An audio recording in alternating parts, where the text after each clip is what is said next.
If you think downsizing is going to be the golden ticket to a stress-free retirement, you might be walking into a $100,000 trap. Here's the core problem. Most Canadians are sitting on more wealth in their family home than their actual investment accounts. But here's the truth that no one tells you.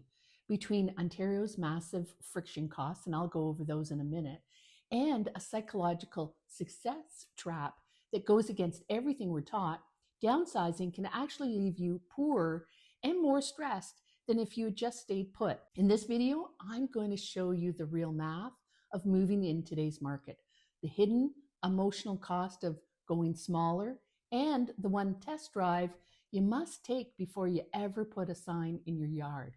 You know, a while ago, I helped a couple named Mark and Diane. Their home in Guelph was paid off. It was a massive asset that they had built over decades of mortgage payments and upkeep. Like most of us, they were counting on the equity to power their retirement fund. And on paper, the plan was perfect. Sell the big family home, move into something smaller, and bank a massive check. Sounds great, right? But when the dust settled and they looked at their bank balance, they realized they were losing nearly $80,000 of their profit just in the process of moving. So if you don't account for these costs before you start, your retirement fund is going to have a massive hole in it before you even unpack a single box. So let's start with the term you need to understand: friction costs. These are, I should say, transactional expenses that kind of rub away your equity during a move. It's the money that disappears between the time you sell your old house and the time you move into your new one. Here in Ontario, I tell my clients to prepare for $50,000 to $70,000 range in friction costs before they even step into a new home. And I know that's a lot of money. Let's break that down because it's where the golden ticket starts to lose its luster. You have a real estate commissions and legal fees on a $700,000, $800,000 sale, which are significant. Then you have land transfer tax. In Ontario, you pay this on the purchase of your new home. So if you're buying, let's say, a $500,000 condo here in Guelph, that tax is a direct hit to the bank equity. And that represents almost $9,000 right there. Then there's the new place refresh. You know, most retirees don't move into a perfect move-in ready space. And they don't want to have to live with less than. So they've worked hard for the retirement and want it to be an upgrade for themselves, not settling for something less than. So think of it, you'll want to paint, update the flooring, or buy furniture that actually fits the smaller layout. You know, the solid mahogany dining set that fit perfectly in the 2,500 square foot home likely won't fit in the 1,300 square foot condo. And finally, consider the logistics. I see many people using portable storage containers now to help with the whole decluttering process. You know, you pay for the drop-off, the monthly storage fee, the pickup, the delivery to the new home, and finally the removal of the empty container.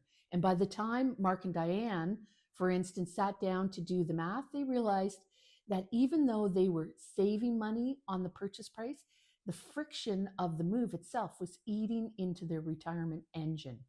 So let's now talk about the cost that no one wants to mention because it's harder to quantify: the emotional side of going smaller. Our society tells us that success is an upward trajectory.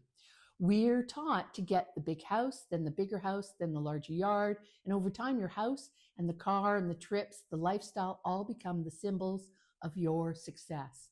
It is the outward evidence that you have made it in your career and life. And when you start thinking about downsizing, it can be psychologically hard because going smaller goes against the grain of what society thinks is success. So we equate accumulation with achievement. For some, moving into a smaller place then feels like a step backward or a public admission that they no longer at the top of their game. But deciding to downside requires a massive shift in thinking. It's coming to realize that it's finally time to focus on yourself versus being the parent, the employee, the manager, or the head of a large home. Downsizing offers you less responsibility and less to manage. That's a fact. And it offers you more time, much like when you're in your 20s with fewer responsibilities. But now you have the freedom to actually choose your lifestyle.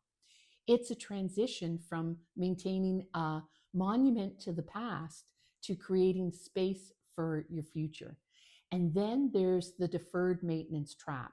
If you're looking at your local real estate market, you have to understand that the buyer psychology on the other side of your deal. You see, most buyers looking at your family home right now are putting down 15%, 20% down payment.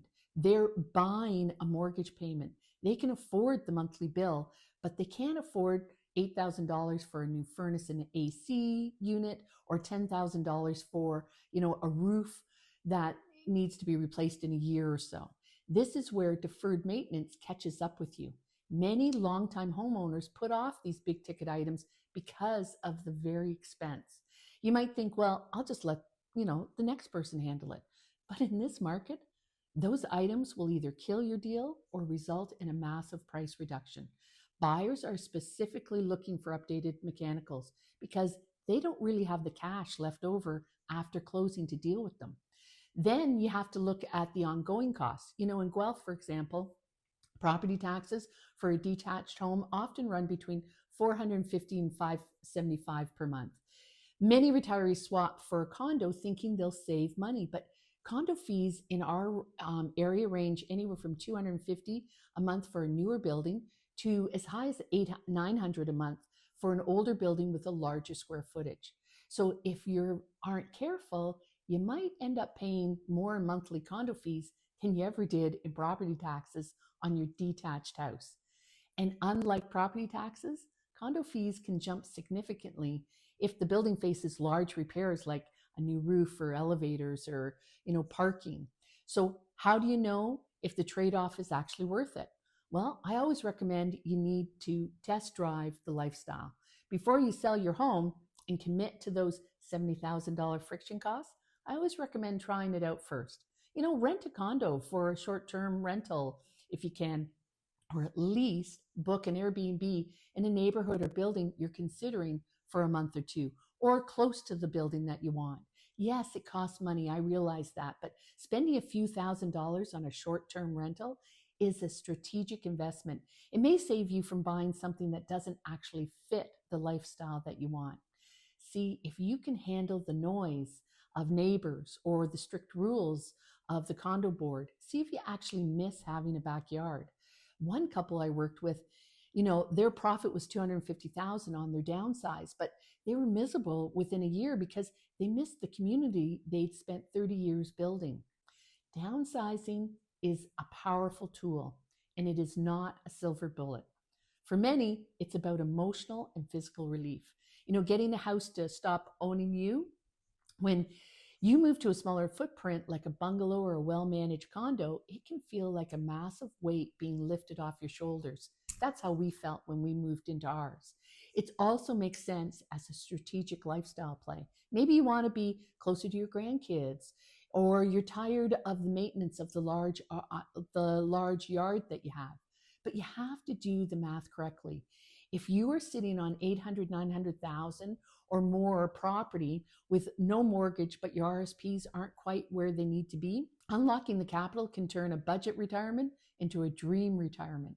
You just have to ensure that after the friction costs and the lifestyle shifts, that engine actually has gas in the tank to power the life you actually want to live.